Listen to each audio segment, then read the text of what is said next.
Welcome to Distress to Joyful, Bailey's Way. I'm your host, Bailey Raber, here to enlighten you and the rest of the world about one of the most misunderstood mental health disorders out there, bipolar disorder. In each episode, we'll learn more about my personal journey with bipolar 2 disorder, how I've struggled with it, and how I've learned to overcome those struggles. Together, we'll laugh, we'll cry, and most importantly, we'll have fun. You'll leave each episode feeling hopeful and stocked full of useful information on how you can better yourself and the world around you.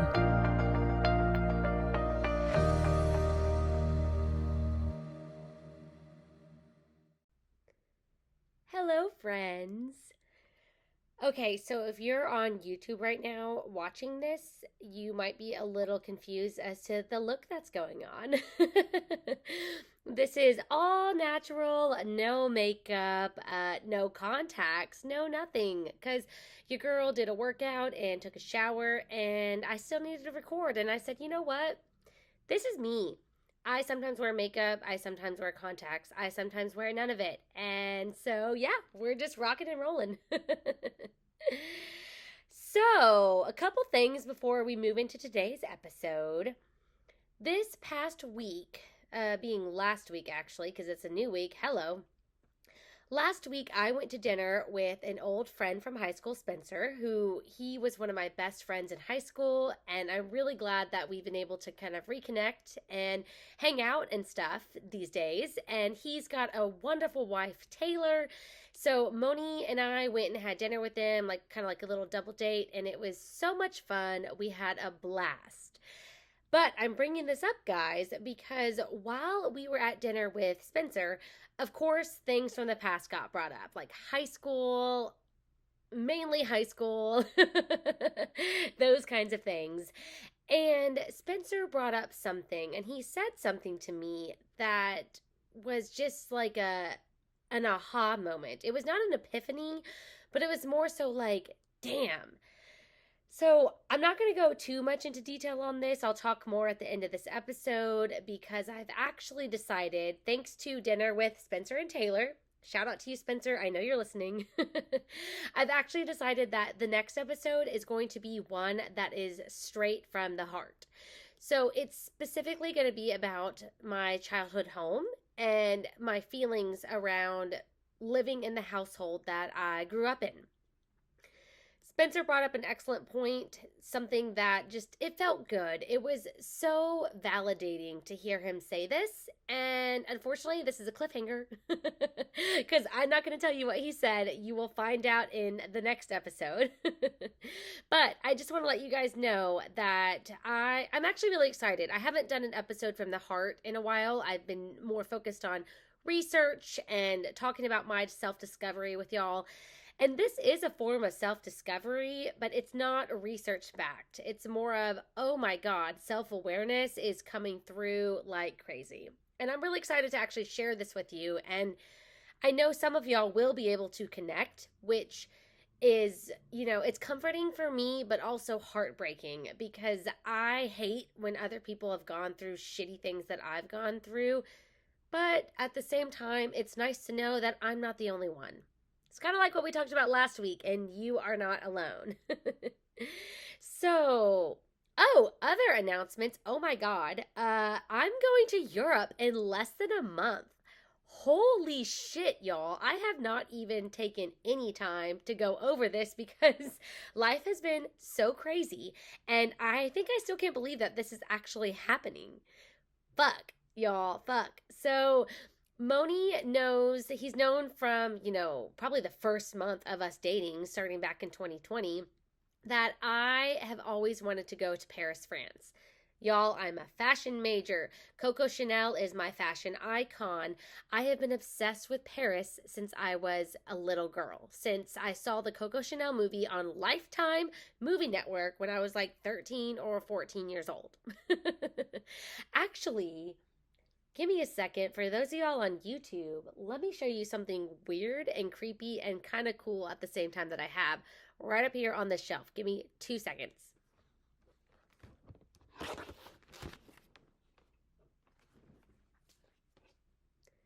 This, my friends, is an Eiffel Tower plush doll. And yes, it is creepy looking. And it is definitely old as fuck. This is from like the 90s. The tag is all in French. It doesn't say what year, but this is a plush of the Eiffel Tower. And it took me probably 7 years to realize that's what this is. I just know it says Paris. See, it says Paris right there. You guys might not actually be able to read that nicely on YouTube, but I will put I'll put a photo of my little Eiffel Tower plushie in the show notes. But my uncle growing up, he spent some time in Paris. He had friends there, and he brought this back for me when I was a kid. There's also a backpack up there from Paris, which I've kept all these years. Y'all, I have a whole fucking shelf over here full of shit from around the world that is about to increase because I'm going to Europe next month. I'm really pumped. This is a dream come true. I'm really excited also to be able to tell this to you guys on Travel Tales. And more importantly, I'm so excited to get to write a blog post and teach y'all how to go to Europe with spending very minimal money. I am so frugal. So fucking frugal. My favorite Hindi phrase is "मैं कंजूस हूँ," which basically means I don't like to spend money. So, Moni and I have actually devised a way for us to spend 2 whole weeks in Europe and spend very little money while getting to do all the things we want to do. So all of this will come full circle. I cannot wait to share it with you. I hope you guys are going to be excited to hear about this.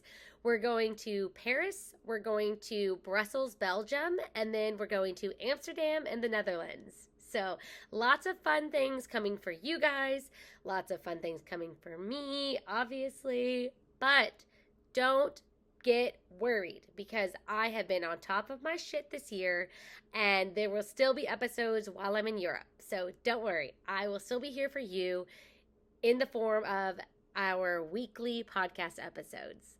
I'm pumped. I hope you guys are pumped. I hope you guys have been enjoying this new season as much as I have. I really do.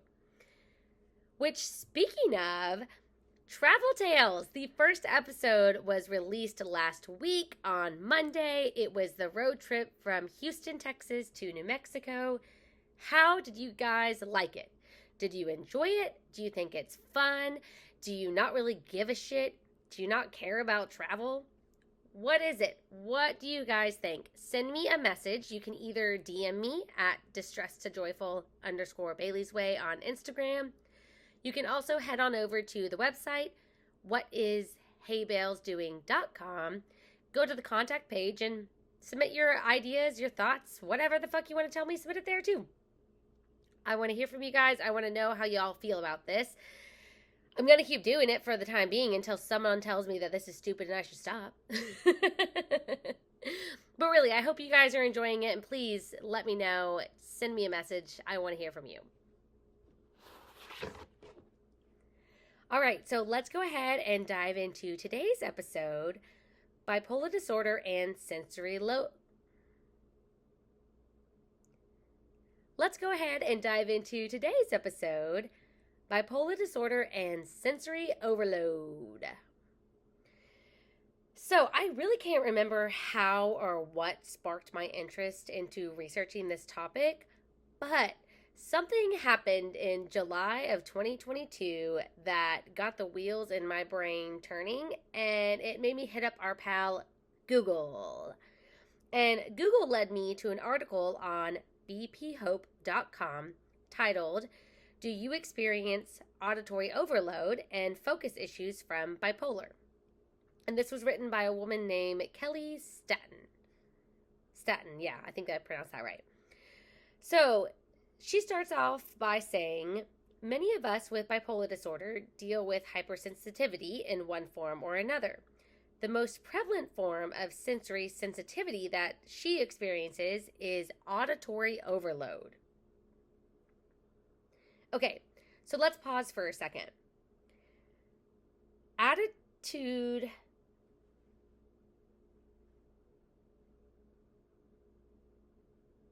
Yes, attitudemag.com, which attitude is spelled with two D's, so it kind of makes me think like ADD, attitude. The whole website is focused on ADD, but they define hypersensitivity as being highly sensitive to physical stimuli, either sound, sight, touch, or smell, and or emotional stimuli, and the tendency to be easily overwhelmed by too much information. So another term that basically means the same thing is sensory overload, which is defined as occurring when one or more of your five senses becomes overstimulated. Y'all, I literally had an epiphany moment, a real one, back in July. I actually emailed myself this article because I knew I was going to write an episode for y'all and talk about this more in depth, but I just needed time to do more research and to explore this topic within myself first. That is why it's taken from July until now to get to your ears. But, y'all, oh my God, I'm actually really excited about this because learning about sensory overload and hypersensitivity has really, really helped my relationship with Monish and just my relationship with myself when these kind of things occur for me. So let's dig in a little bit more. This will all make sense. I promise it's going to come full circle. So I found an additional article on verywellmind.com that says, a person's sense of hearing may become overloaded when music is too loud, or their vision may be impaired if lights are too bright. Anyone can experience sensory overload, but it is most common with people who have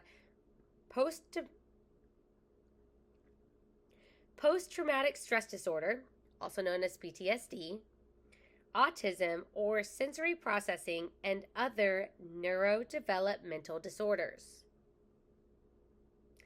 Which, y'all, by the way, bipolar disorder has recently been classified as a neurodevelopmental disorder.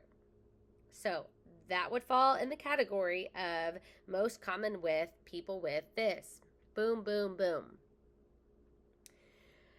Okay, so like I had mentioned, this was an epiphany moment for me. So this information might actually sound a bit familiar to some of y'all, because it definitely struck a chord with me when I read about this topic in more detail. Yes, so I could continue reading Kelly's article on how she experiences auditory overload and her experiences with dealing with hypersensitivity. But this podcast is not called Distress to Joyful Kelly's Way. So instead, I will tell you about my experiences with oversensitivity and sensory overload and hypersensitivity. Jeez, I was so ready for that punchline that I just fucked up the last of it. Although, guys, I do want to encourage you to read Kelly's article in full because her experiences are quite different than mine, and you might end up relating more to her experiences than mine. You can find the link, all of these links of all the articles I've mentioned so far and the ones that I will mention in the show notes for today's episode, so keep that in mind. Okay, so for me, auditory overload can look like not being able to concentrate when talking on the phone with someone because there is way too much background noise from their side. Feeling frustrated because it is super loud and noisy in a public setting, like in a restaurant, in a mall, whatever, and needing to get the hell out immediately before I go ape shit on everyone. Getting upset or angry that the volume, whether it's the volume of the TV, the radio, Monish's iPhone, what the fuck ever, that the volume is just too loud. So those are some of the big ones that these bug me on a regular basis, y'all. Especially the phone one. Oh my God, if I'm on the phone with you and there's a shit ton of background noise, I will have to hang up or ask you to mute yourself or something. So we're going to get more into that in just a moment. but some additional forms of sensory overload. So, not just focus on auditory, but just sensory in general that I sometimes experience are not wanting to be touched, even by Monish, my beloved partner, just because it's too overwhelming and it's too much. So, guys, a good example of this is that sometimes when we go on evening walks or morning walks, whatever, we like to walk. We like to move our bodies. Our arms are going to be swinging next to each other. Not like this. Like this. If you're on YouTube, like, so I can't really show. I'm sitting down. God damn it. So, but they're swinging, right? Like when you're walking, your arms are swinging. And he'll sometimes accidentally, like, smash his arm into mine. And if I'm feeling agitated or I'm already feeling some kind of way that day and he does this accidental arm smashing will set me off, and I will either, scooch further away from him, or I'm going to ask him to scooch the fuck over so that his arm stops bumping into mine. This one happens pretty frequently, so it was immediately easy for me to recall this one for y'all. Some other things are like feeling claustrophobic in a crowded space, or like having to exit a room immediately due to a strong smell. So sometimes coffee beans, the smell of that, if it's being ground up, if I walk into a coffee shop and they're freshly brewing a shit ton of coffee, sometimes that is overwhelming and I just got to get the fuck out. The same goes for being hit with the intensity of a Karen's 1950s vomit-inducing perfume. Y'all know when that old Karen walks in and you can smell her before you see or hear her, that shit will sometimes get me. It'll just be too much. And usually it is Chanel No. 5. And I know I said that Coco Chanel is my fashion icon, but I fucking hate the smell of Chanel No. 5. I said that. Yes, I did. But here's the thing, y'all. I don't always feel this way. I don't always feel overwhelmed by these noises and these smells and these sounds and the touching. I don't always feel like this. Okay, so what the fuck does that mean then? Well, friends, that means that sometimes I can deal with a loud as fuck TV with absolutely no issues, and other times I will freak out and scream to have the volume turned down. Sometimes Moni can smash his arm into mine while we're on a walk together and it doesn't fucking bother me. But other times I will cringe and I will need to get away. Just give me some space. And sometimes I can be crammed into a crowded elevator and not give a fuck, while other times I need to get off on the next floor, whether or not it's my floor, because I just can't handle being smushed in between all these people. Okay, so we've discussed the physical stimuli that can sometimes be overwhelming and overloading, and these guys, these come and go. Again, it's like bipolar disorder. You know bipolar disorder, but at this point, you better. There's just the ups and the downs. There's the swinging of the things, and most often than not, these will usually occur when I'm feeling agitated from a high. That's when most of these things occur. Because if I'm feeling a high, the agitation is there, I'm easily irritated, and these things can easily set me off. But sometimes also, if I'm feeling low and depressed, then I will also feel like this, especially the noise. With the things being too loud. If I'm feeling depressed, that's definitely going to be too much. Sometimes light is too much, which is why I want to be in the dark and just be left alone. It depends. And if I could control these things, you should know by now I fucking would. I'm a control freak. But the thing is, I can't. Just like I can't control how my bipolar disorder works. I can't control these things. And due to that, they'll swing up and down, and sometimes it's fine and sometimes it's not. And that's one of these things that I have come to accept about myself. If you experience these things as well, I encourage you to dive a little bit deeper into some self-discovery, maybe through some journaling. And I sound like your therapist right now, don't I? But that way you can kind of understand this about you too, that it's not your fault.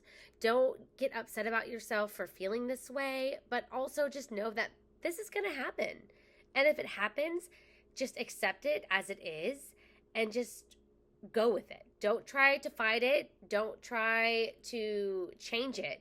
Just go with it. When you can learn to just go with it, y'all, it seriously makes life easier. And I still have work to do on that. I've come a long fucking way. A long fucking way. But I still have work to do on that too. So don't get discouraged. Just know that it's going to take time. You're going to have to get used to these things. But the less hard you are on yourself and the more understanding you can be towards yourself, the easier life will be. I promise. Okay, physical stimuli. Check. Now let's go ahead and dive into the emotional stimuli. Everybody's favorite, emotions.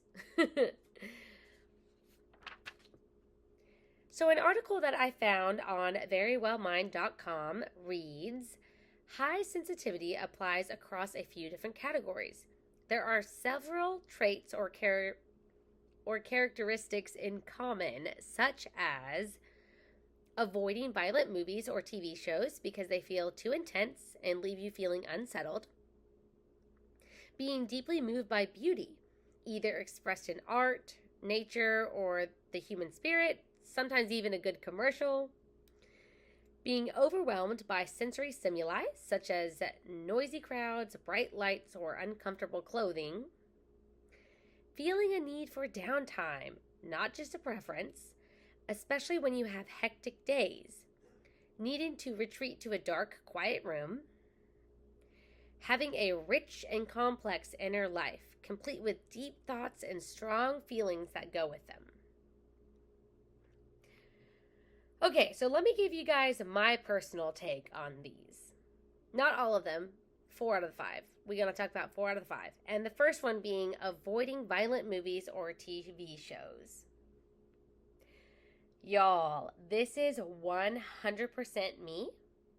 I hate action movies. I hate them because I get so much anxiety while watching the fighting scenes, and it's too intense. It is so intense for me. So, story time. Monish and I recently went and watched this movie called Pathan, which it's a Bollywood movie. So, it's produced in India. It's all in Hindi. The subtitles are at the bottom. It's great. I'm learning Hindi. Most of y'all know this by now. So, it's always a great experience to watch Bollywood movies because it helps me with conversation and all of that. But this was an action movie. And normally I would have said no, but it was in theaters and it had Monish's all-time favorite actor was the star. I couldn't say no. So I went with him to see this and holy fuck. He noticed that the fighting scenes were causing me anxiety because I was just sitting there like shaking a little bit, holding my legs, wiggling my feet, squeezing my arms. And he noticed this, and y'all, he is so sweet. I'm probably going to tear up a little bit. He looked over, and he saw me, and he grabbed my hand. And he held my hand until the fighting scene was over. And I told him, I'm going to need you to do that every time. And I would squeeze his hand so fucking hard, it probably hurt. But he saw that, and that's how he was able to comfort me. But guys, that's how action movies make me feel. I fucking hate them. I just feel on edge. It's awful. So, being deeply moved by beauty. So, this one's an interesting one because sometimes I cry when I find something very beautiful. Whether it be a kind gesture that somebody made for someone else or for me. If I am just moved by something, I just feel very powerful and I feel intense. Like it's just a powerful emotion inside me. And it often brings me to tears. So I think the tears are kind of like a release. Yeah, I cry happy tears all the time.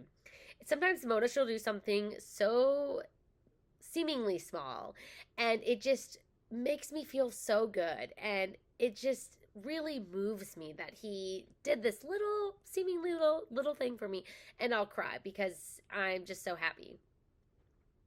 Yeah. Some of y'all probably understand this. Others of y'all are probably like, "Oh, don't get it," but that's cool. And I don't know. It is what it is. I've come to accept it. I used to be embarrassed by my happy tears, but this is my life. I feel happiness so intensely sometimes that I cry.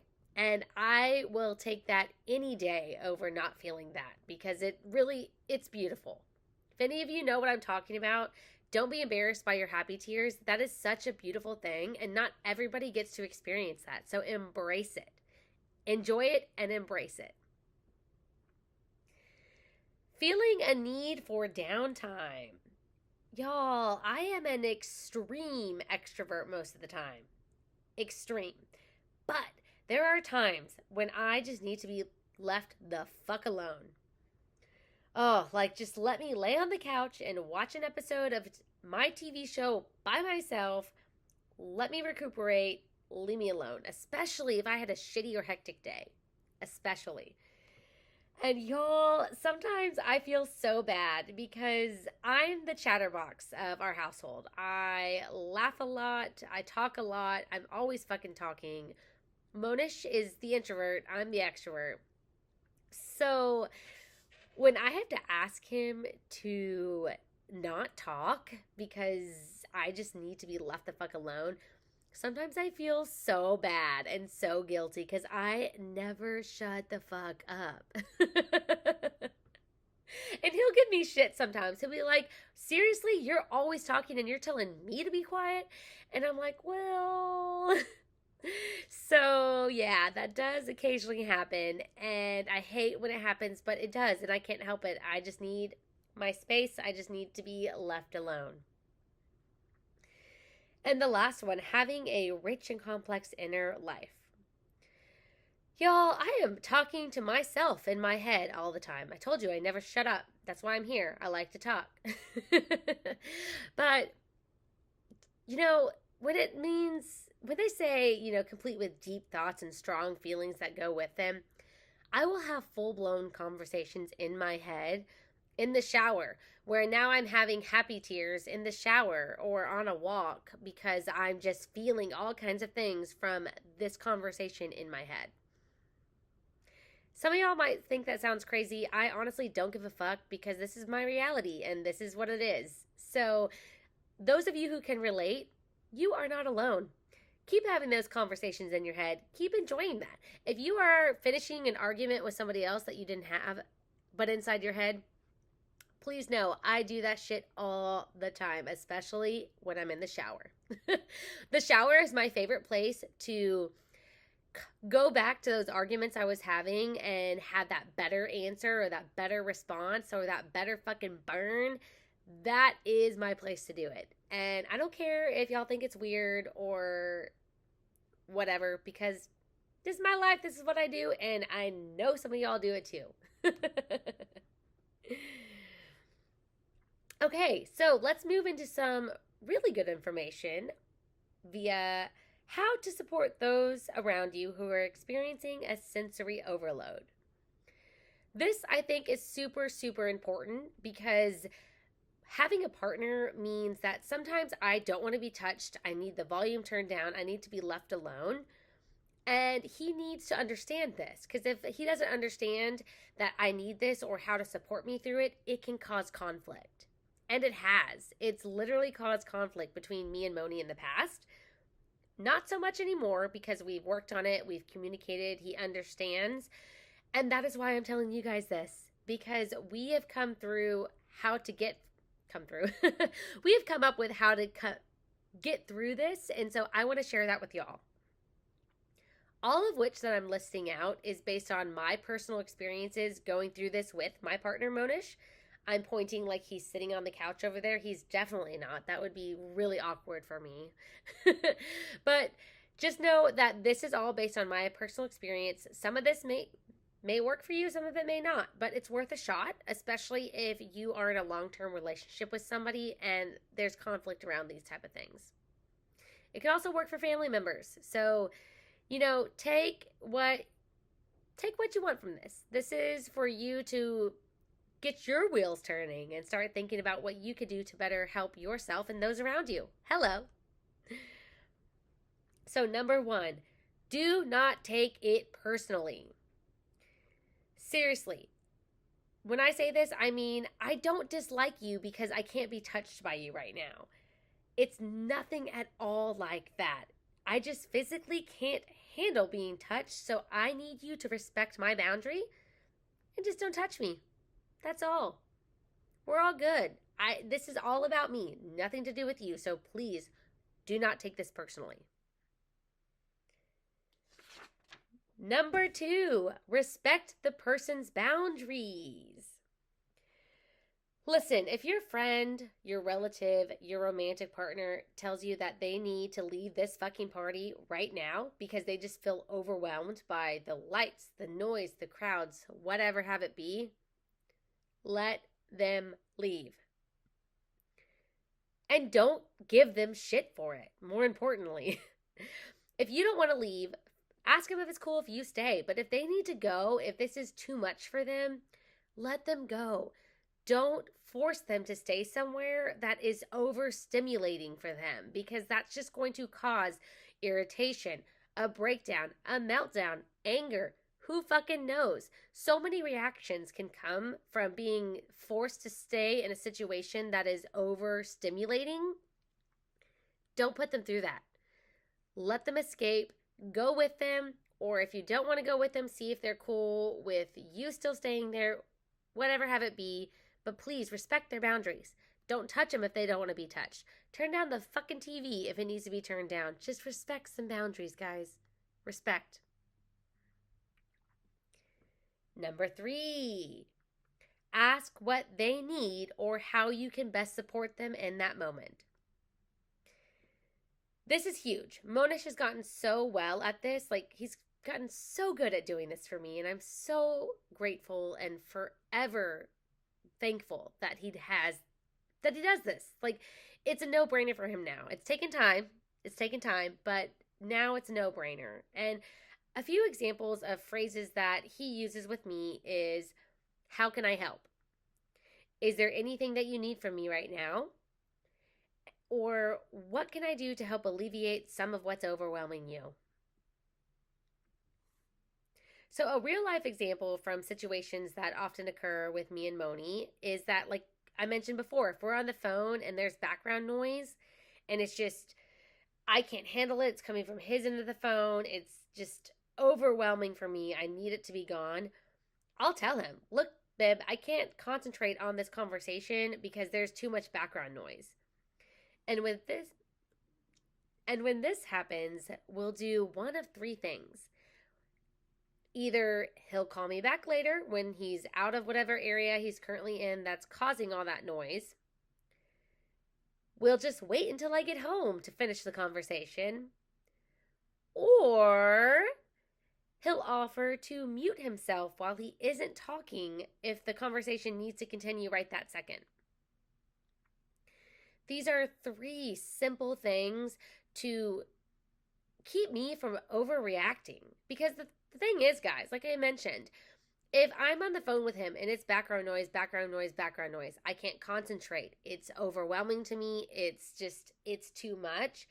And we continue like that, I'm going to get pissed. I'm going to get irritated. I'm going to fucking hang up on your ass mid-sentence. I've done that to him before. I really have. And that's shitty. And that's not a great way to handle the situation.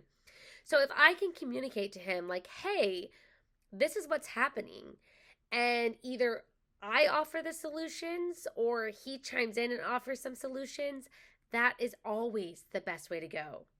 That way we can solve that right then and there. Nobody's mad, nobody's pissed at each other, and we just move on and life is good.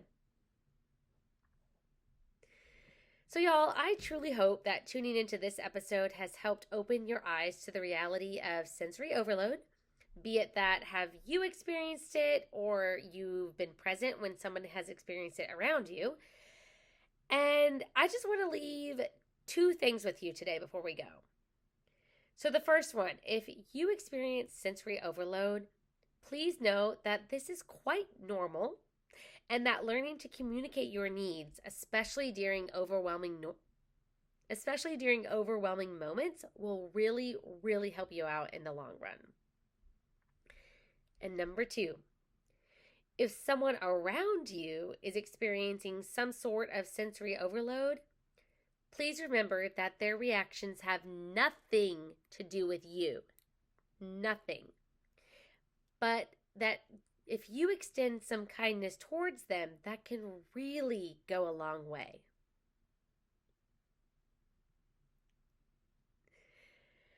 All right, y'all. So, win of the week. This segment was created for you. Yes, you.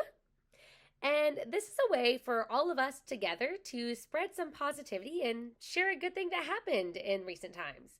Whether you received a job offer to the company of your dreams, or that you finally gained the energy to shower for the first time in 3 days, no win is too small to celebrate. And here on Distress to Joyful Bailey's Way, we celebrate all wins equally.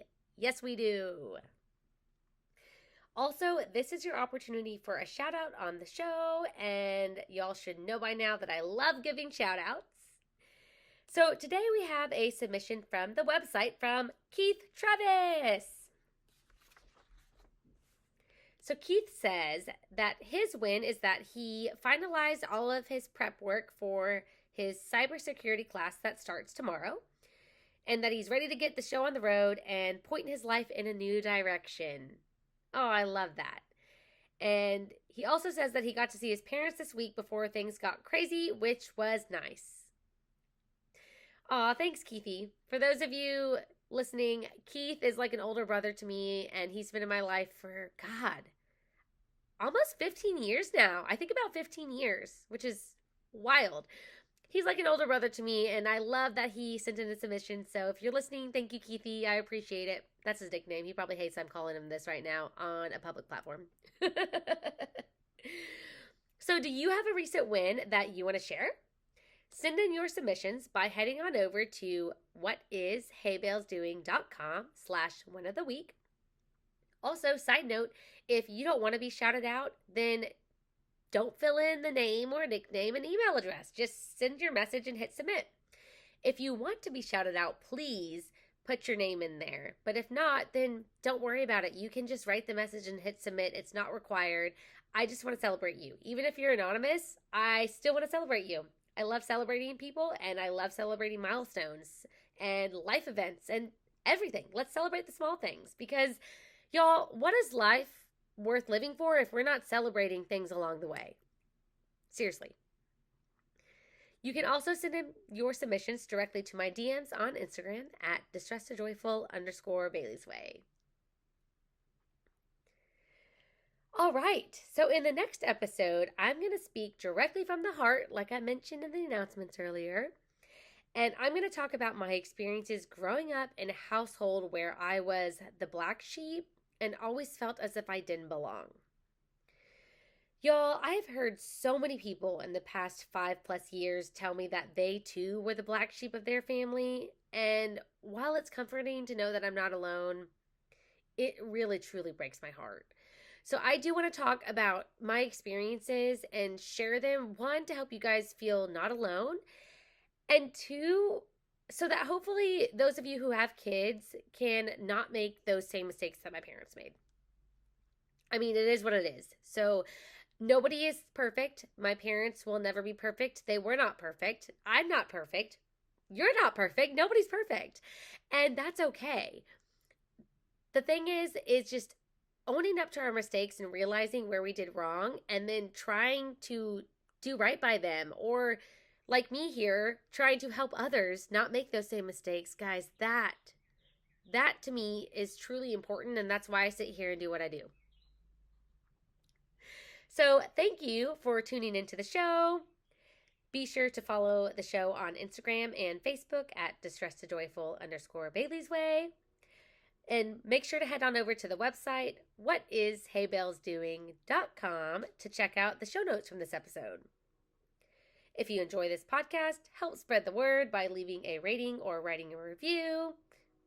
Please know, guys, I always want to hear from you. I really do. Be sure to check out the show notes to find all of the links mentioned throughout today's episode. And you can also watch this episode for free on YouTube. Lastly, don't forget to hit the subscribe button to stay up to date with all of the new episode releases. But until next time, take it easy, stay grateful, and be joyful. Bye!